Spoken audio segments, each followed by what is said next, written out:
guys, Zaphod here with this week's issue of the comic strip. I have two announcements for you guys. First off, next week there will be no video. I will be out of town, but I will be back the following week.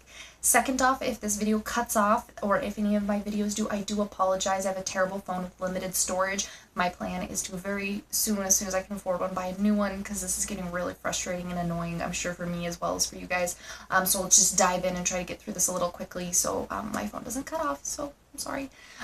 First off, we have Morning Glories here, issue 39. The character focusing on, obviously, is Casey here. She's trying to figure out a little bit more about her role at the Academy and kind of the mystery behind her. And then she happens to also run into a figure from her past. And very, very good, very excellent. It's been a little while since we've had an issue, so I'm very, very happy because I love this series. Definitely need to go back and reread it because there's so much past, present, interconnecting stuff that is good to refresh on. Next up, we have issue 3 of Nailbiter. This series is so fucking good. Warren, the Nailbiter, has claimed to have reformed, but with a person found murdered, is it possible that he's relapsed? I'm not going to tell you, because you should read it, because it's awesome, and I don't want to spoil it for you. But next up, we have another issue we haven't had for a little while, Lazarus. Amazing!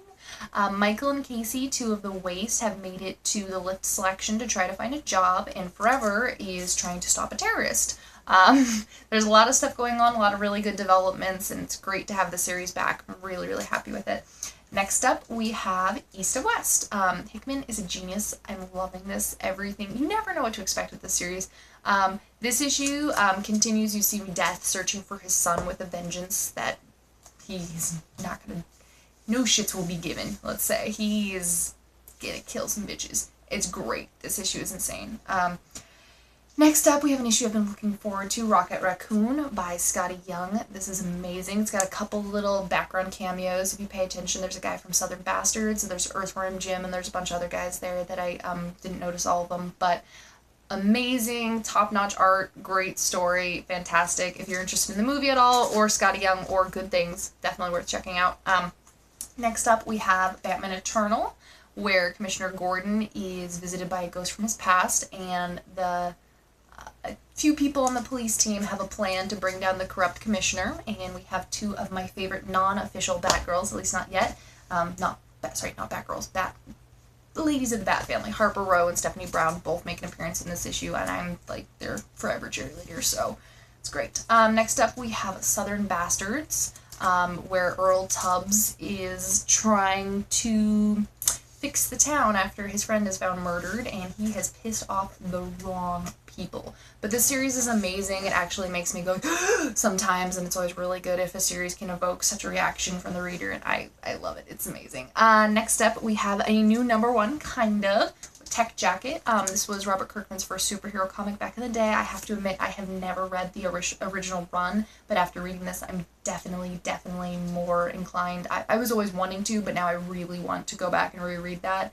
It's amazing. It's a really great, if you haven't read the series, it's super easy to pick up. It kind of introduces you to the character and then jumps right into the action. Easy jumping off point, #1. So it's great. Next up, we have Moon Knight. There's not a lot of words in a lot of these issues, but it is very, very cinematic. Declan Shelby knows how to draw an amazing action sequence to make it look so fluid and cinematic. It really feels like you could be watching a movie of it. It is fantastic. I know that they are going to be dropping off after issue 6 with a new creative team picking up at issue 7. Not sure who yet, but I'm hoping that they can live up to the awesomeness that Ellis and Shelby have done, because it's been phenomenal. Next up, we have Miles Morales' Ultimate Spider-Man, where he faces off with a villain, this big baddie here. Maybe you know, maybe you don't, I won't tell you. And he also wrestles with whether to tell his girlfriend who he really is and why he always misses their dates and stuff. Next up, also tying in with the Guardians of the Galaxy movie, or at least the timing of the release, I'm sure had something to do with it. We have Legendary Star-Lord. This is a great #1. It gives you a very quick introduction, backstory of the character, and then just jumps you right into the story. It's really charming, fun. I actually really dug it. I wasn't sure.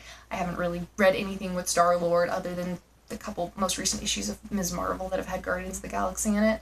But I really enjoyed this one.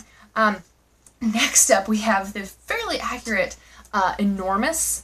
This is 48 pages and it's $3.99, and more amazingly, 48 pages at $3.99 gets you this art. This is like photorealistic, amazing.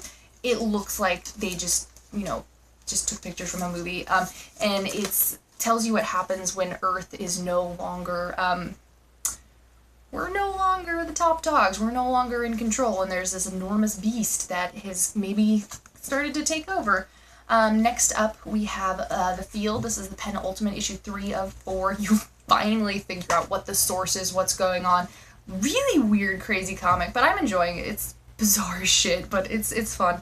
And similar note of bizarreness, The Woods. Things are escalating very quickly back at the school, and the teachers are trying to gain control, but doing a horrible, horrible job of it. The kids are further into the woods, and they're meeting all sorts of crazy monsters and no goodness that I would not want to be a part of. But this is an excellent issue. You're starting to learn a little bit more about the world that they're in. Really crazy. And then just on a fun note, because I love it, we have Tiny Titans return to the treehouse. They get to meet up with Superman, Bizarro Superman. It's just so much fun. This is just a heartwarming, warm read, and at the end of a stressful day, which I had quite a stressful day, it is a nice thing to have.